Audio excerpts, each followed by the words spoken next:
De nouvelles révélations. Delphine Jubilard reste introuvable depuis le 16 décembre dernier. L'infirmière de 33 ans n'a donné aucun signe de vie depuis et malgré une enquête qui se poursuit, aucun élément n'a permis d'en apprendre davantage.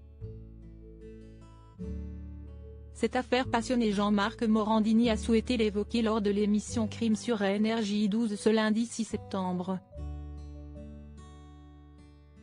Sur le plateau, Emmanuelle Franck, une des avocates de Cédric Jubilard, était présente. L'occasion pour elle d'évoquer les propos tenus par Louis, le fils des Jubilard. Les enquêteurs avaient mentionné une photo envoyée par Delphine Jubilard à son amant.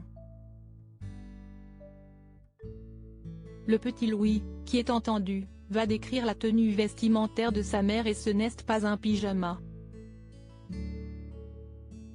Si est-il un pantalon bleu et un pull rouge. Voilà ce qu'il décrit, explique-t-elle d'abord.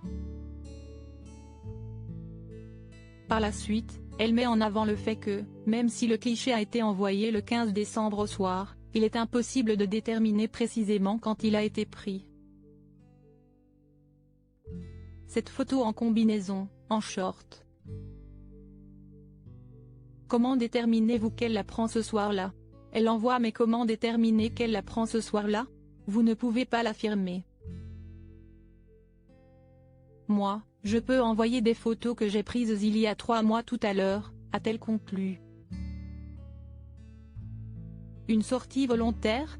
Depuis le début de cette affaire, les proches de Delphine Jubilard ne cessent d'affirmer qu'elle ne serait jamais partie toute seule dans la nuit. La raison? Elle a peur du noir, avait affirmé le mari d'une de ses amies.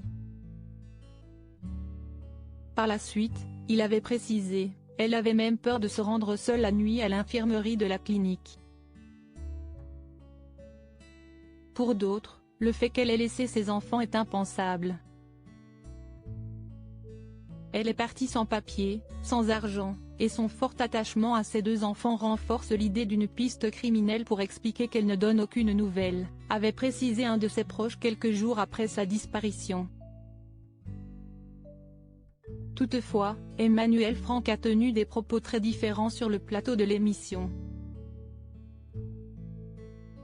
Selon elle, il est tout à fait possible que l'infirmière ait quitté son domicile dans la nuit malgré le confinement qui était mis en place à cette période. En effet, elle assure que Delphine Jubilard aimait contempler les étoiles.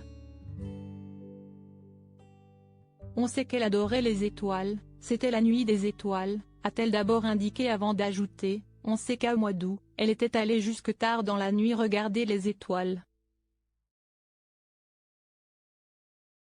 De plus, l'avocate de Cédric Jubilard affirme, on sait que la semaine d'avant, si est l'amant qui le dit, elle est sortie de nuit pour regarder les étoiles.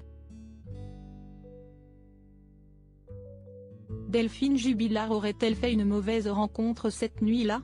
Cédric Jubilard, les proches de la jeune femme pensent-ils qu'il est coupable? Le 18 juin dernier, Cédric Jubilard a été mis en examen pour homicide volontaire sur conjoint. Il est depuis incarcéré à la prison de Toulouse et ne cesse de clamer son innocence. Ce lundi 6 septembre sur l'antenne de BFM TV, la cousine de Delphine Jubilard a fait quelques révélations.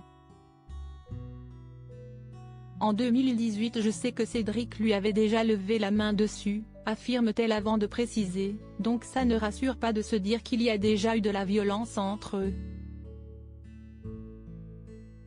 Par la suite, elle n'a pas hésité à l'interpeller directement, s'il sait quelque chose ou s'il a fait quelque chose ou qu'il le dise, parce qu'on peut pas continuer à être dans le silence, si est-il pas possible, a-t-elle conclu.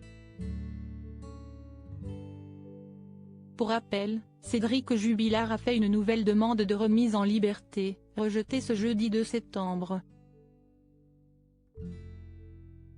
Il sera de nouveau auditionné par les juges le 15 octobre prochain et reste présumé innocent des faits qui lui sont reprochés.